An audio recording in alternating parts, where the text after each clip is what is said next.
दोस्तों आज के इस वीडियो में हम बात करेंगे सब्जियों की 3 ऐसी फसलों के बारे में जिनकी खेती अगर हम इस समय पे करते हैं तो आने वाले दिनों में इन सभी सब्जियों से हमें काफ़ी शानदार मुनाफा मिल सकता है। और ये जो सीजन चल रहा है, मतलब ये जो मौसम चल रहा है, उन सभी सब्जियों के लिए काफ़ी ज़्यादा अनुकूल है। इस वजह से उन फसलों की ग्रोथ भी काफ़ी अच्छी होगी, उत्पादन भी उन सभी सब्जियों से हमें काफ़ी शानदार मिलेगा।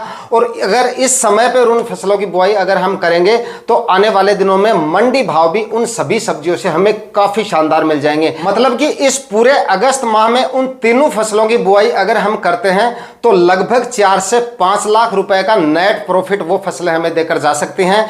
कौन कौन सी फसलों का आपको चुनाव करना है, लगाने का तरीका भी मैं बताऊंगा, और उन फसलों की टॉप वैरायटियों के बारे में भी आपको इस वीडियो में जानकारी मिलेगी। तो आज का ये वीडियो आपको पूरा देखना है, लास्ट तक वीडियो पे बने रहना है। और दोस्तों वीडियो अगर पसंद आए तो वीडियो को लाइक जरूर कर देना। चैनल पे नए हैं या सब्सक्राइब नहीं किया है तो चैनल को भी सब्सक्राइब कर दीजिएगा, साथ में बेल आइकन भी प्रेस कर देना ताकि समय समय पे आपको खेतीबाड़ी से रिलेटेड वीडियोस मिलते रहें। नमस्कार दोस्तों, मेरा नाम है सुरेश और आप देख रहे हैं खेत किसान झुंझुनू। तो दोस्तों अगर आप इस समय पर सबसे ज्यादा प्रॉफिट देने वाली सब्जियां लगाने की सोच रहे हैं तो यहां पर मैं आपको 3 सब्जियों की फसलें बता रहा हूं और आपको इन तीनों सब्जियों का चुनाव करना है, मतलब कि तीनों फसलें लगानी है, तभी आपको सबसे ज्यादा प्रॉफिट मिलेगा। नंबर 1 पर यहां पर आप हरी मिर्ची की बुआई कर सकते हैं इस समय पर, यानी कि अगर आपने नर्सरी तैयार कर रखी है तो आप उसका प्लांटेशन कर सकते हैं। और अगर आपने नर्सरी तैयार नहीं कर रखी है तो आप इस समय पर नर्सरी डाल भी सकते हैं। काफी अच्छा समय है, काफी अनुकूल समय है। यानी कि अगस्त माह में अगर आप मिर्ची का प्लांटेशन करते हैं तो आने वाले दिनों में जब आपकी मिर्ची हार्वेस्ट पर आएगी उस समय से लेकर लास्ट तक आपको इसके काफी शानदार मंडी भाव मिलते रहेंगे, जबरदस्त मंडी भाव मिलेंगे मतलब, और उत्पादन भी आपको लंबे समय तक काफी शानदार मिलता रहेगा। वैरायटियां भी मैं आपको बताऊंगा कि सर्दियों के लिए कौन कौन सी वैरायटियां लगानी चाहिए आपको, क्योंकि जो किसान भाई यहां पर इस समय पर जब नर्सरी डालेंगे मिर्ची की तो आपकी फसलें जो है सर्दियों तक भी चलेंगी। तो यहां पर जो वैरायटियां मैं आपको बताऊंगा उन वैरायटियों का आपको सिलेक्शन करना है। बाकी इस समय पे दोस्तों अगर आपने अच्छी वैरायटियों का सिलेक्शन करके और आपने अपनी हरी मिर्ची का प्लांटेशन कर दिया तो लगभग 15 अक्टूबर के आसपास इसकी आपको पहली तुड़ाई मिल जाएगी। और उसके बाद में अक्टूबर माह के आखिरी सप्ताह में, और उसके बाद में पूरे नवंबर माह में, और उसके बाद में दिसंबर माह में भी हरी मिर्ची के मंडी भाव सबसे ज्यादा देखे जाते हैं। उस समय पे मांग जो होती है इसकी मार्केट में सबसे ज्यादा होती है। काफी शानदार आपको इसके मंडी भाव मिलेंगे और उत्पादन भी आपको इससे काफी शानदार मिलता रहेगा। और जिन किसान भाइयों ने भाई नर्सरी नहीं डाल रखी है, प्लांटेशन अगर नहीं कर पा रहे हैं इस समय पे, तो वो नर्सरी भी डाल सकते हैं। अदरवाइज आपको नर्सरी जो है इस समय पे मिल भी जाएगी, क्योंकि हर एरिया में बहुत सारे जो किसान होते हैं वो नर्सरी तैयार करके सेल करते हैं। काफी ट्रस्टेड नर्सरियां भी होती हैं जहां से आप हरी मिर्ची की नर्सरी जो है वो परचेज कर सकते हैं। तो जो वैरायटियां मैं आगे आपको बताऊंगा उन वैरायटियों की नर्सरी अगर आपको मिल जाती है तो खरीद कर भी आप हरी मिर्ची के प्लांटेशन इस समय पे कर सकते हैं। और दोस्तों जो किसान भाई इसकी नर्सरी डालना चाहें तो इस अगस्त माह में आप नर्सरी भी डाल सकते हैं। लेकिन नर्सरी अगर आप इस अगस्त माह में डाल रहे हैं तो थोड़ा आपको जल्दी करना पड़ेगा, क्योंकि लेट अगर आप करेंगे तो आगे आपको उत्पादन थोड़े दिनों तक ही मिल पाएगा। इसलिए जल्दी करके आप वैरायटियों का, अच्छी वैरायटियों का सिलेक्शन करके इस समय पे नर्सरी भी डाल सकते हैं। अच्छे तरीके से अगर आप नर्सरी डालेंगे और अगर 20-25 दिन में या 1 महीने बाद अगर आप प्लांटेशन करेंगे तब भी आपको इससे काफी अच्छा मुनाफा मिल जाएगा, क्योंकि सर्दियों में भी इसके जो मंडी भाव होते हैं वो गर्मियों की बजाय सबसे ज्यादा देखे जाते हैं, क्योंकि हरी मिर्ची की खेती इस समय पे काफी कम होती है सर्दियों में, मतलब गर्मियों की बजाय। लेकिन अगर आप नर्सरी डाल रहे हैं इस समय पे तो वैरायटियों का सिलेक्शन आपको काफी सोच समझ के करना है, क्योंकि वैसे तो हाइब्रिड जो वैरायटियां होती हैं उनको रबी और खरीफ दोनों सीजनों में अधिकतर जो वैरायटियां होती हैं उनको लगा सकते हैं। फिर भी कुछ ऐसी वैरायटियां होती हैं जिनको आप सिर्फ गर्मियों में या फिर जायद फसलों में ही ले सकते हैं। बाकी रबी सीजन में उन वैरायटियों को हम नहीं ले पाते हैं। फिर भी आपको ऐसी वैरायटियों का सिलेक्शन करना है जो सर्दियों में आपको अच्छा उत्पादन देती रहे, सर्दियों के लिए सही हो वैरायटी। और दूसरा आपको ऐसी वैरायटियों का सिलेक्शन करना है जो वैरायटियां आपकी मंडियों में या आपके एरिया में उन वैरायटियों की डिमांड सबसे ज्यादा हो, ऐसी वैरायटियों का आपको सिलेक्शन करना है। क्योंकि कुछ मंडियों में जो है, हर मंडी में अलग अलग तरह की मिर्ची होती है, उसकी डिमांड अलग अलग होती है। इस वजह से जो वैरायटियां मैं आपको बताऊंगा उन वैरायटियों को आपको देख जरूर लेना है कि इस वैरायटी की डिमांड आपकी मंडियों में है या नहीं, उसी हिसाब से आपको वैरायटियों का सिलेक्शन करना है। तो भाई अगर आप इस समय पे नर्सरी डालना चाहते हैं या फिर अगर आप कहीं से नर्सरी खरीद खरीद रहे हैं, फिर भी आपको जो वैरायटियों का जो है वो आपको पता होना चाहिए कि कौन सी वैरायटी जो है वो इस समय के लिए सर्वश्रेष्ठ होती है, कौन सी वैरायटियों से अच्छा उत्पादन मिलता है, कौन सी वैरायटियों के फल की वैल्यू सबसे ज़्यादा होती है। अगर आपको पता होगा तभी आप अच्छी वैरायटियों का सिलेक्शन कर पाएंगे। तो दोस्तों सबसे पहले हम मिर्ची की उन वैरायटियों के बारे में बात कर लेते हैं जिनसे सबसे ज़्यादा उत्पादन मिलता है और उत्पादन की क्वालिटी भी उनकी काफ़ी शानदार है, यानी कि फल की जो वैल्यू है वो भी काफ़ी शानदार मिलेगी आपको। तो नंबर 1 पर नुमेंस की ओजस जो वैरायटी आती है ये काफ़ी शानदार और काफ़ी अच्छी वैरायटी है। मिर्ची की लंबाई भी काफ़ी अच्छी है और साइज अच्छी होने की वजह से मिर्ची में इसका जो मंडी भाव है वो भी आपको काफ़ी शानदार मिल जाएगा और इसका जो उत्पादन है वो भी आपको काफ़ी शानदार मिल जाएगा। 3-4 बार इस वैरायटी का मैं खुद सिलेक्शन कर चुका हूँ, काफ़ी अच्छी वैरायटी है, तो आप इस वैरायटी का सिलेक्शन कर सकते हैं। फल की वैल्यू आपको काफ़ी अच्छी मिलेगी इसकी। और नंबर 2 पर नुमेंस की ही क्रांति वैरायटी आती है, ये भी काफ़ी अच्छी और काफ़ी शानदार वैरायटी है, इस वैरायटी का सिलेक्शन भी आप कर सकते हैं। नुमेंस की जो क्रांति वैरायटी आती है इसके फल की साइज ओजस से थोड़ी सी छोटी आएगी, लेकिन उत्पादन इसका जो है वो काफ़ी शानदार निकल के आएगा, काफ़ी ज़बरदस्त उत्पादन निकल के आता है क्रांति का।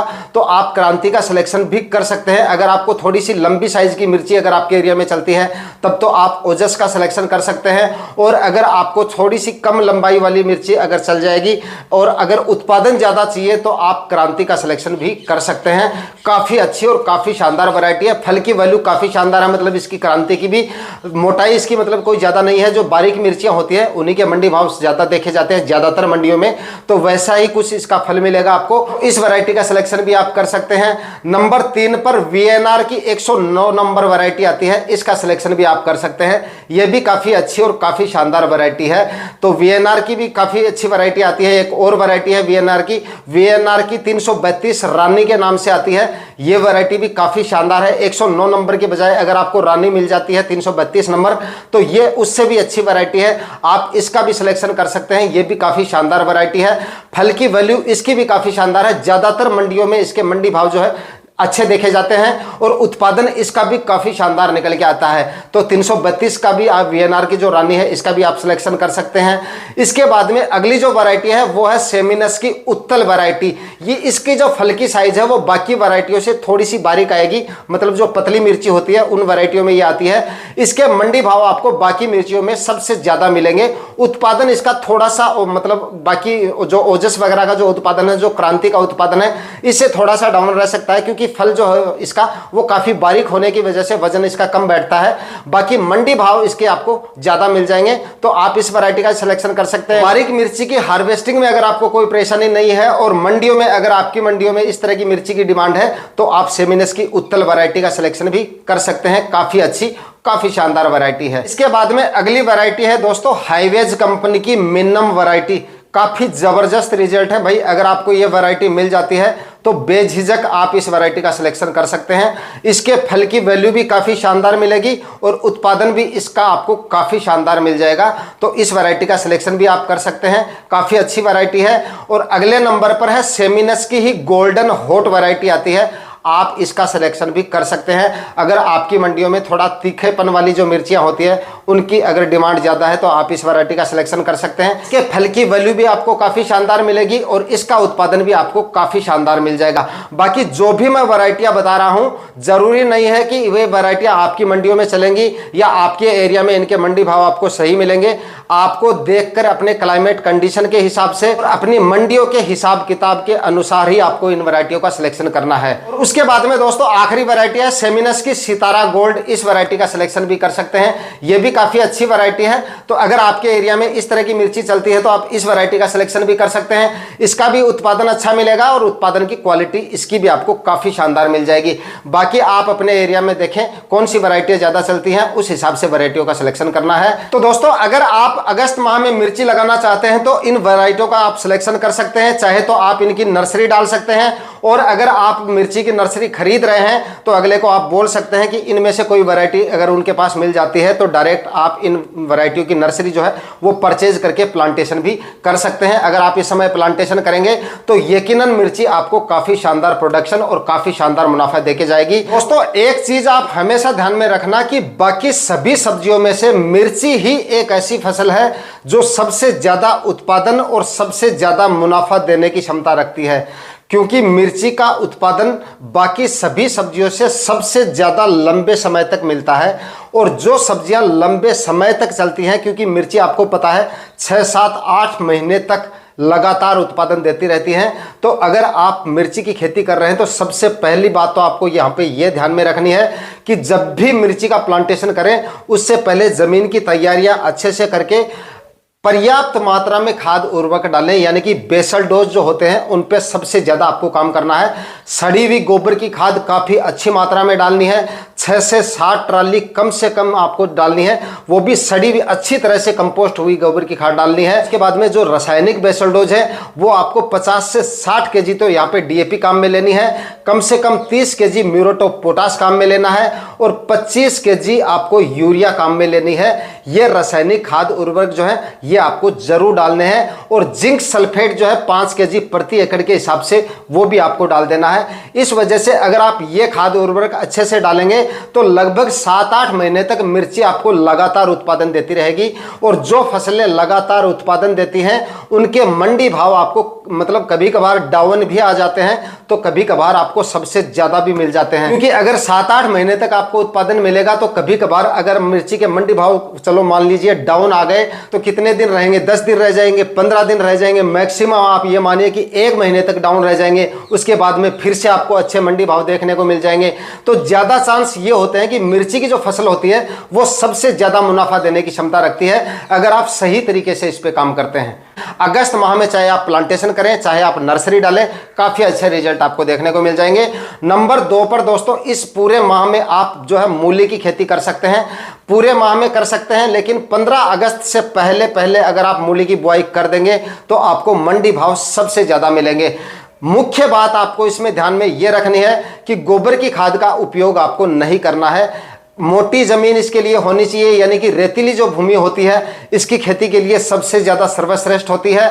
गोबर की खाद आपको डालने की इसमें जरूरत नहीं है। कई बार आपने देखा होगा कुछ किसान भाई गोबर की खाद इसमें ज्यादा डाल देते हैं। इस वजह से मूली की जो क्वालिटी होती है वो काफी ज्यादा खराब हो जाती है। इस वजह से आपको गाजर की फसल हो या फिर मूली की फसल हो, मूली की फसल में तो आपको बिल्कुल नहीं डालना, क्योंकि मूली जितनी सफेद और चमकदार होगी उतना ही आपको अच्छे मंडी भाव मिलेंगे। अगर आपने गोबर की खाद ज्यादा मात्रा में डाल दी तो आपके मूली की क्वालिटी जो है वो खराब हो सकती है।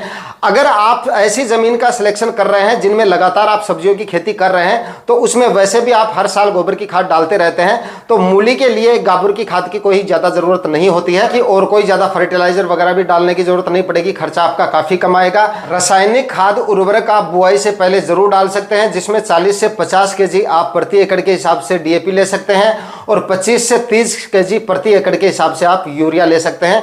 ये दोनों खाद आखिरी कल्टीवेशन से पहले डाल दें और कल्टीवेशन भी आपको वैसे इसमें ज्यादा नहीं करने पड़ेंगे। मिट्टी पलटने वाले हल से एक गहरी जुताई करें और उसके बाद में मूली का जो है बीज का छिड़काव विधि से छिड़काव करके फव्वारा इरिगेशन से आप इसकी खेती कर सकते हैं। मोटी जमीन इसके लिए सबसे ज्यादा सर्वश्रेष्ठ रहेगी और अगर आप गहरी जुताई अच्छे से कर देंगे तो मूली की साइज भी आपको काफी शानदार मिल जाएगी।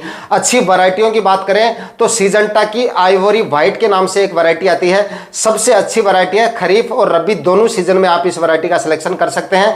काफी अच्छी मूली की क्वालिटी मिलेगी और उत्पादन भी इससे आपको काफी शानदार मिल जाएगा। दोस्तों, इस समय पर अगर आप इस वैरायटी का सिलेक्शन करके और मूली की खेती करते हैं तो आने वाले दिनों में आपको काफी शानदार प्रॉफिट मूली की फसल देकर जा सकती है, क्योंकि इसका उत्पादन जो है वो काफी शानदार निकलता है और इस समय पर लगाई गई मूली के मंडी भाव भी आपको काफी शानदार मिल जाएंगे। और अगर आप कम से कम 10 रुपए मंडी भाव भी अगर आप लेकर चलें तब भी आपका प्रॉफिट काफी शानदार आ जाएगा। तो पूरे अगस्त माह में आप मूली की खेती कर सकते हैं, खर्चा भी इसमें आपका काफी कम होगा और उत्पादन आपको काफी शानदार मिलेगा। इसके बाद में अगली जो फसल है वो इस समय पे आप लौकी की खेती कर सकते हैं। लौकी के मंडी भाव आपने देखे होंगे, काफी शानदार मंडी भाव बने हुए हैं और ये मंडी भाव पिछले कई दिनों से बने हुए हैं। इस समय अगर आप लौकी लगाएंगे तो आने वाले दिनों में जब आपकी लौकी हार्वेस्ट पे आएगी उस समय भी लौकी के मंडी भाव काफी शानदार रहते हैं। अगर आप अगस्त में लौकी की बुआई कर देंगे तो लगभग आपको अक्टूबर माह तक मतलब 15-20 अक्टूबर तक इसका उत्पादन मिलना शुरू हो जाएगा और उसके बाद में अक्टूबर माह से लेकर नवंबर दिसंबर तक इसके मंडी भाव काफी शानदार रहते हैं। लौकी के भी उस समय काफी शानदार मंडी भाव रहते हैं। इस वजह से अगर आप इस समय पे लौकी की खेती करते हैं तो इससे उत्पादन भी आपको काफी अच्छा मिलेगा और प्रॉफिट भी आपको काफी शानदार मिल जाएगा। अगस्त माह में लौकी की खेती करके अच्छी वैरायटियों की बात करें तो एक तो आप ईस्ट वेस्ट की अनमोल वैरायटी आती है, इस वैरायटी का सिलेक्शन कर सकते हैं। और सबसे अच्छी जो वैरायटी है वो है माहिको की 8 नंबर वैरायटी। अगर आपको मिल जाए तो आप इस वैरायटी का सिलेक्शन भी कर सकते हैं। माहिको की 8 नंबर वैरायटी का उत्पादन भी काफ़ी शानदार आता है और फल की वैल्यू भी काफ़ी शानदार है। उसके बाद में टाटा की महिमा वैरायटी आती है, ये भी काफ़ी शानदार और काफ़ी अच्छी वैरायटी है। इस वैरायटी का भी आप सिलेक्शन कर सकते हैं, इसका भी उत्पादन काफ़ी शानदार आता है। बाकी अगर आप इस समय पर लौकी की खेती करेंगे तो आपको तारबास वगैरह की जरूरत भी नहीं पड़ेगी, क्योंकि 15 अगस्त के आसपास अगर लौकी की बुआई करेंगे तो उसके बाद में जब आपकी लौकी ग्रोथ पे होगी यानी लताएं छोड़नी शुरू करेगी, उस समय तक बारिश वगैरह काफी कम हो जाती है। और जब बारिश वगैरह नहीं होती है उस समय आपको लौकी की प्लांट जो है जमीन पे रहेंगे तब भी कोई बीमारियां वगैरह ज्यादा नहीं आती है। क्लाइमेट कंडीशन काफी ज्यादा अनुकूल रहेगी आने वाले दिनों में लौकी की फसल के लिए। इसलिए अगर आप तारबास बंधाई करके इसकी खेती करना चाहें तो आप कर सकते हैं। उत्पादन की क्वालिटी आपको अच्छी मिलेगी, फसल आपकी हेल्दी और स्वस्थ रहेगी। अदरवाइज जो किसान भाई ज्यादा खर्चा नहीं कर सकते, जमीन पे रखकर खेती करना चाहें तो 15 से 20 अगस्त के आसपास आप इसकी बुआई कर दीजिए। जमीन पर ही आप इसकी खेती कर सकते हैं, अच्छा उत्पादन मिल जाएगा और अच्छे मंडी भाव मिल जाएंगे। बाकी अगर जमीन पे उस समय आपकी फसल रहेगी तो बीमारियां वगैरह जो होती है बारिश के दिनों में सबसे ज्यादा होती है। जमीन पे फसलें रहने की वजह से सड़न और गलन जैसी समस्याएं आ जाती हैं लताओं में। तो इस समय पे लगाएगी फसलों में इस तरह की समस्या आपको देखने को नहीं मिलेगी, क्योंकि बारिश वगैरह नहीं होगी तो बीमारियां आपको इतनी ज्यादा देखने को नहीं मिलेगी। तो जमीन पे भी आप इसकी खेती करके अच्छा प्रॉफिट ले सकते हैं, क्योंकि मंडी भाव काफी शानदार मिल जाएंगे इसके। आज का वीडियो अगर आपके लिए इंफॉर्मेटिव रहा है तो वीडियो को लाइक और शेयर जरूर कीजिएगा। चैनल पे नए हैं तो सब्सक्राइब जरूर कर लीजिएगा। मिलते हैं किसी और वीडियो में नए टॉपिक के साथ, तब तक के लिए जय हिंद, वंदे मातरम।